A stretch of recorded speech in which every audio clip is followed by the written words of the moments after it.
네,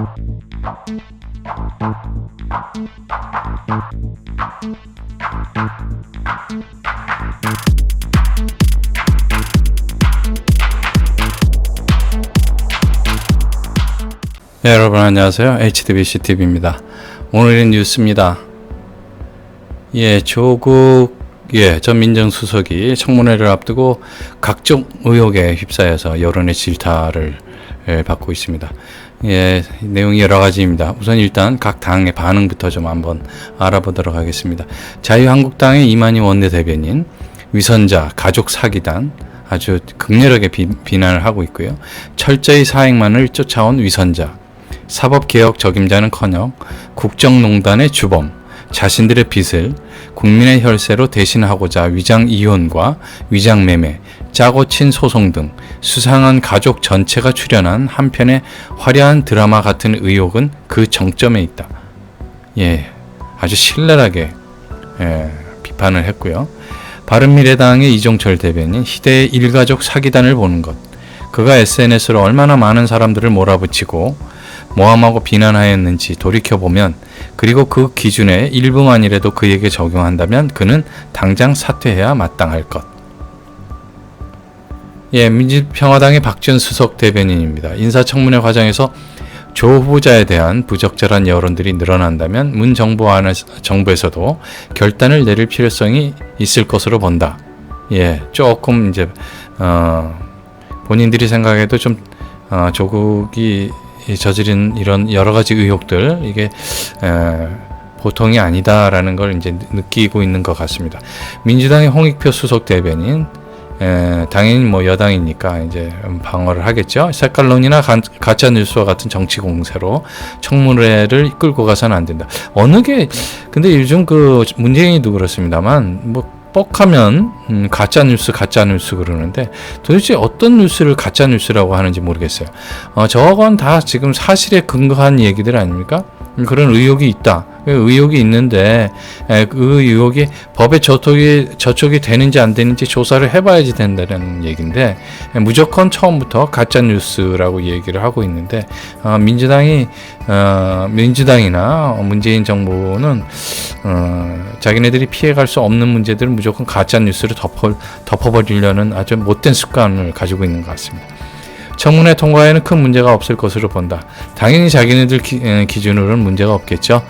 자기네들이 이전 정권에서 있었던 사람들에게 들이댔었던 잣대에 몇 분의 1만 갖다 대도 벌써 조국뿐만 아니고 지금 정권의 장관들로 있는 사람들, 다들 자격이 없는 사람들이 상당히 많은데 전부 통과가 됐으니까 자신만만한 것 같습니다.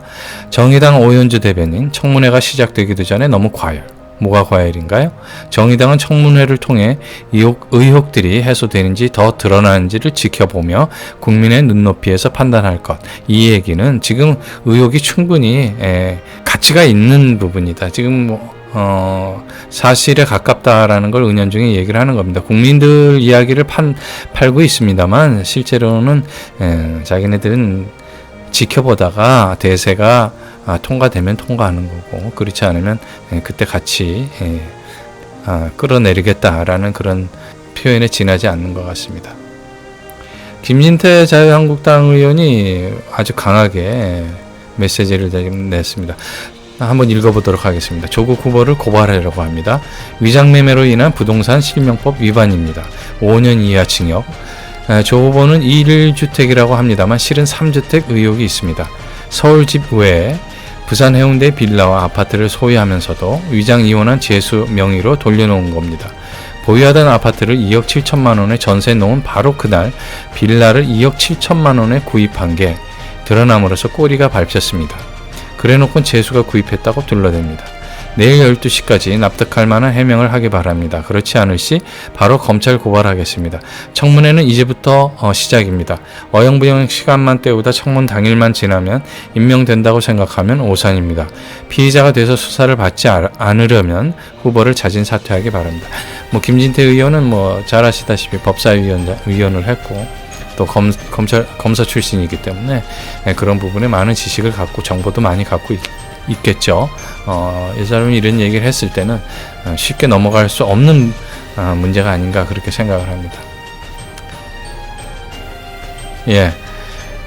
조국 일가 의문의 74억, 이 사모펀드 이야기입니다. 74억 펀드, 강남 자산가들 사이에서 유행하는 편법 증여인가. 야당 사모펀드 일부 자산가들 사이에서 편법 증여 방법으로 활용. 부모와 자녀가 함께 사모펀드 투자 후 부모가 환매해 수수료를 자녀의 수익으로 돌리는 방법. 조후부자 가족 투자한 사모펀드, 원래 존속기간 만료 이틀 전 1년 연장. 조후부자 측 합법 투자 청문에서 설명할 것. 예, 요즘 일 때문에 시민들 반응입니다. 유능하고 영리한 강남 좌파를 존중한다. 조국은 강남 좌파가 많아져야 사회가 발전한다고 했습니다. 그의 말을 열렬히 지지하는 촛불 민심을 알 것 같다. 우리 패밀리는 돈 벌고 너희는 서민으로 남아라. 예, 조국을 이제 비꼬아서 얘기한 겁니다. 조국이 SNS를 통해서 모두 다 용이 될 필요는 없다.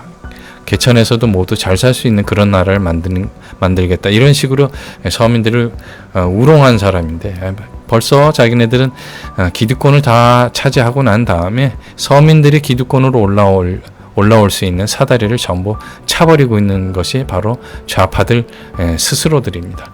거기에 속아 넘어가고 있는 것은 서민들 뿐이죠. 조국이 지금 그 부동산 문제 때문에 지금 구설수에 지금 올랐는데, 그 부분에 대해서 이제 회계사들이 이제 이야기한 게 인터넷에서 돌아다니고 있습니다.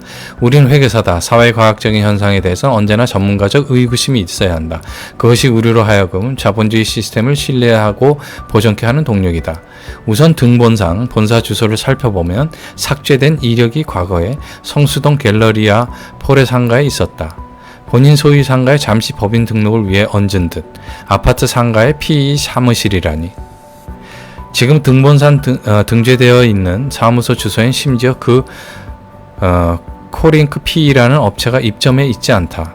신축 건물이라 하니 더 이해가 안 된다. 아마도 건물주가 업체와 특관자, 특별히 관계 있는 자일 듯. 임차인과는 합을 맞춰 놨을 테고. 동종업계에서 있으면서 단 한 번도 들어본 적 없다. 자본시장에서 돌아다니는 PE가 아니다. 사모펀드의 힘은 업계 네트워크에서 나온다. 물건 사는 일도 파는 일도. 이것은 정상적인 곳이 아닌 것 같다. 이런 업계가 연평균 IRR이 30%가 넘다니. 내부 정보 활용한 투자 스타일로 심히 의심스럽다. 투자 이력을 보니 망해가는 회사 껍데기만 사서 시장에서 핫한 아이템으로 주 사업을 바꿔치기 한다. 2차 전지 같은. 이거 양아치들이나 하는 짓이다. 이런 짓 잘하는 놈들로 W홀딩 컴퍼니라고 유명한 곳이 있다. 그리고 더 놀라운 점은 이 PE가 투자한 곳이 대부분 정부 지원 자금을 받는 사업 쪽에 오리엔트 되어 있다는 점이다. 참고하자. 조국은 청와대 민정수석이자 대한민국 권력의 최정점에 있는 사람이다. 이해관계의 상충이 없을 수 있을까? 무소유의 법정 스님이라도 마음이 솔깃한 상황이 놓일 것이다. 코링크 PE 헤드와 운영력으로 3명이 있다. 근데 그 3명의 이력을 보는 순간 눈살이 찌푸려졌다. 알리안츠 보험 지점에서 부지점장으로 변액보험 팔던 사람이 헤드고, 중소기업 회계팀에 있던 사람이 핵심 운용력이다. 직업에 귀천은 없다지만 사모펀드 시장은 쉬운 업계가 아니다. 기본적으로 밸류에이션에 기초한 수치에서, 그리고 규제나 사회적 흐름에 대한 법률적 예측과 진단, 기업 운영 방향에 대한 컨설팅 등이 아우러진 자본사회의 종합 예술이다. 괜히 로펌 출신 변호사, 외사 IB, MBB 컨설팅 출신이 많겠는가. 단편적으로 보자면 코링크 PE 정상적인 곳은 아니다. 이 모든 게 큰 시발점 같다. 아무래도 조국 본인의 자금을 융통하는 도가니였거나 자기 주변 사람들을 한데 모으는 금전적으로 구심점 역할을 하는 곳일 가능성이 크다고 본다. PE 구성원들은 일종의 바지사장 같다. 일반 국민들에게 개천에서 붕어 개구리 가재로 살아가자 이야기해놓고 본인은 이미 개천에서 나온 지 오래다. 사회주의를 외치던 젊은이는 이제 그 누구보다 격렬히 자본의 놀이터 위에서 위험한 재주를 부리고 있다. 조심스럽다. 심각하다. 실망이다. 네, 이게 회계사들이 이야기한 내용이었습니다. 이분들 얘기를 들어보면 전문가들은 어디까지나 전문가적인 시점에서 분석을 하고 비판을 할 수가 있습니다. 법적으로 뭔가가 허점이 있고 뭔가가 법적으로 미비하거나 잘못된 부분이 있을 때 이 사람들은 자기들의 전문 지식을 이용을 해서 분석을 하고 이야기를 하는 거죠. 그렇기 때문에 저는 이 사람들이 쓴 이 내용에 대해서 심증은 가고 근거가 명확히 있구나라는 느낌은 지울 수가 없습니다.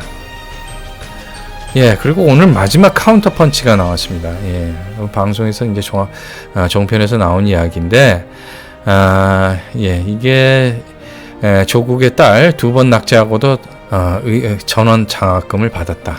한국일보에서 나온 걸 이제 돌직구쇼에서 얘기를 한 건데, 예, 이 방송이 나온 걸 보면 이제 정유라 생각이 나요. 최순실의 딸 정유라 생각이 납니다.